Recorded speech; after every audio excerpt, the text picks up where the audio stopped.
सा गांव, मुरदिया, शांत सीधा साधा गांव, लेकिन एक राज छुपाए हुए। गांव के कोने में एक पुरानी हवेली है, टूटी फूटी वीरान, दरवाजे टेढ़े, दीवारों पर जाले और हर कोने में पसरी हुई खामोशी जो किसी दबी हुई चीख की तरह लगती है। कहा जाता है 1941 में इसी हवेली के सामने वाले तालाब के ब्रिज से मंजुलिका को धक्का दे दिया गया था और तब से मंजुलिका का साया कभी हवेली की खिड़की में दिखाई देता है तो कभी उस टूटे हुए ब्रिज पर। कई लोगों ने उसे देखा है, लेकिन जिसने भी उसे देखा, अगली सुबह उसकी लाश उसी तालाब में तैरती मिली।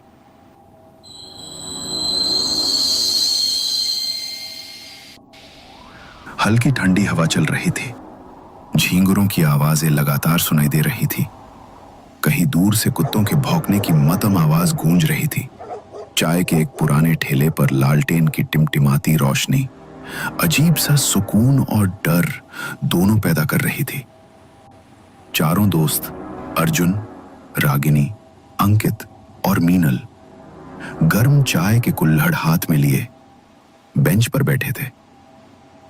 अर्जुन ने चाय की चुस्की लेते हुए हल्की गंभीरता में कहा, अरे तूने सुना, आज सुबह फिर एक लाश मिली है उसी तालाब में, वही ब्रिज के पास। हाँ, मैंने भी पढ़ा अखबार में। पुलिस को है ना कुछ करना ही नहीं है, हर चीज को मंजुलिका का साया कहकर टाल देते हैं ये लोग। सीरियसली यार, कौन सी सदी में जी रहे हैं हम लोग। आज भी लोग भूत प्रेत आत्मा इन सब चीजों पे यकीन करते हैं। कितना अंधविश्वास है, सब अनपढ़ों की बातें हैं। तभी उस ठेले के पास एक बूढ़ा आदमी आता है जिसकी कमर जमीन की तरफ झुकी हुई है, चेहरा झुर्रियों से भरा हुआ और आंखें जैसे अंदर समा गई हों। वो उन चार दोस्तों की तरफ देखते हुए कहता है, हंसी उड़ाना आसान है बच्चों, पर उस हवेली में सिर्फ दीवारें नहीं है, वहां एक कहानी आज भी अधूरी है। एक आत्मा है जो अब भी इंतजार कर रही है, अपने धोखेबाज प्यार से हिसाब बराबर करने का। कौन सी आत्मा काका? क्या हुआ था उस हवेली में? ताका एक गहरी सांस लेते हैं। लालटेन की टिमटिमाती लौ उनके चेहरे को रहस्यमय अंदाज में उजागर कर रही थी। बेहद धीमी लेकिन भारी आवाज में उन्होंने बोलना शुरू किया। साल था 1941। मंजुलिका उस गांव की सबसे खूबसूरत लड़की थी। उसकी आवाज में ऐसी मिठास थी जैसे कानों में घंटियों की मधुर सी आवाज खुल जाए, और चेहरा जैसे चांद खुद जमीन पर उतर आया हो। मंजुलिका को कृष्णा से प्यार हो गया था। दोनों एक दूजे के बिना रह नहीं सकते थे और एक दूसरे में ही अपनी दुनिया देखते थे, लेकिन किस्मत को शायद ये मंजूर नहीं था। समाज ने उन्हें एक नहीं होने दिया।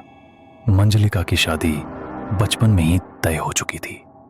घर वाले जिद पर अड़े थे और समाज तो जैसे दुश्मन बन गया था। एक दिन मंजुलिका ने कृष्णा से कहा, अगर साथ जी नहीं सकते तो कम से कम साथ मर तो सकते हैं। कृष्णा ने भी हामी भर दी। दोनों ने रात चुनी हवेली के सामने वाला पुराना ब्रिज और नीचे बहता गहरा तालाब। मंजुलिका ने कृष्णा का हाथ थामा और आंखों में आंसू लेकर मंजुलिका ने तालाब में छलांग लगा दी। पर कृष्णा वहीं के वहीं खड़ा रहा। ना उसने छलांग लगाई, ना उसे रोका, बस चुपचाप खड़ा होकर देखता रहा और फिर बोला, चलो जान छोटी, बहुत परेशान कर रही थी। और 2 दिन बाद कृष्णा की लाश उसी तालाब में तैरती मिली। कहते हैं मंजुलिका की आत्मा लौट आई थी, प्यार में मिली बेवफाई का बदला लेने। अब हर दिन उसका साया ब्रिज पर दिखता है। सफेद साड़ी, गीले बाल और लाल डबडबाई आंखें। और जो भी उसे देखता है अगली सुबह उसकी लाश तालाब में मिलती है।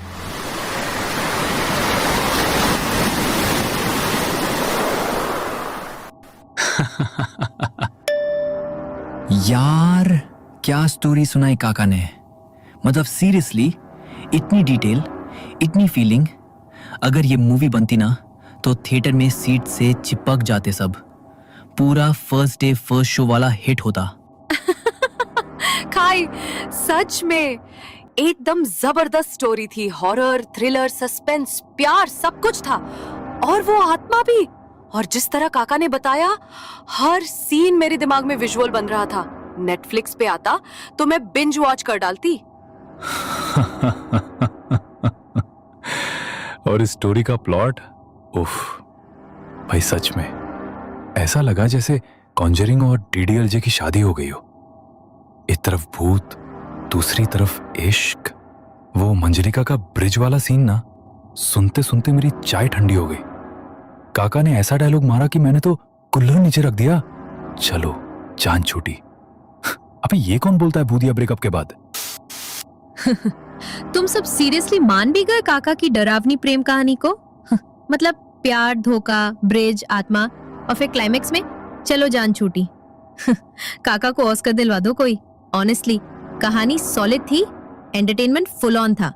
लेकिन भूत प्रेत, कम ऑन गाइस, वो सब तो सिर्फ ओवर एक्टिव इमेजिनेशन है। मुझे तो लग रहा है काका नेटफ्लिक्स बिंज करके आए हैं। गाइस, चलो तो फिर आज मीटिंग फिक्स करते हैं मंजुलिका के साथ।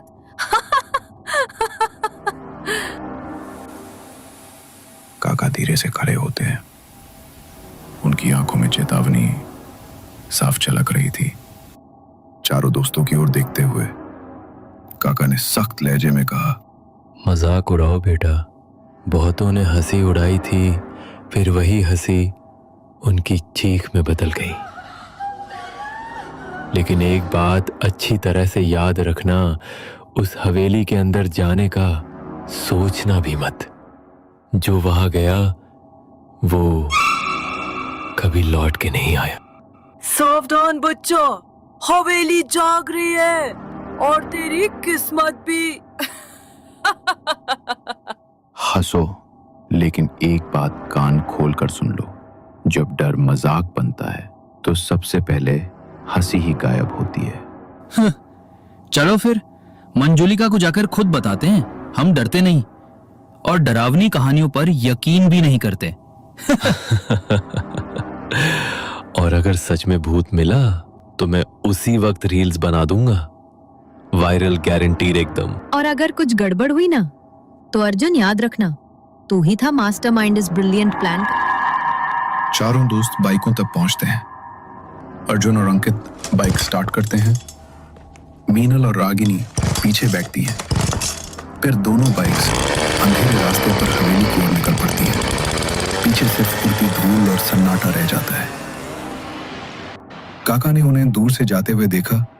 उनकी आंखों में डर साफ साफ दिखाई दे रहा था और होठों पर एक फुसफुसाहट के साथ उन्होंने कहा, अब इनमें से कौन लौटेगा, कौन नहीं, ये अब सिर्फ और सिर्फ मंजिलिका तय करेगी।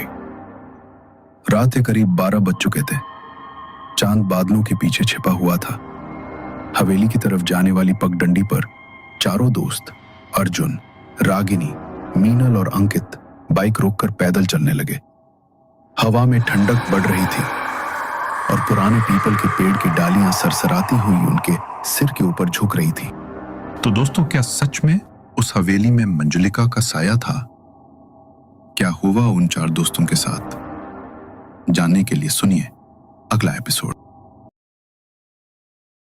पूरा एपिसोड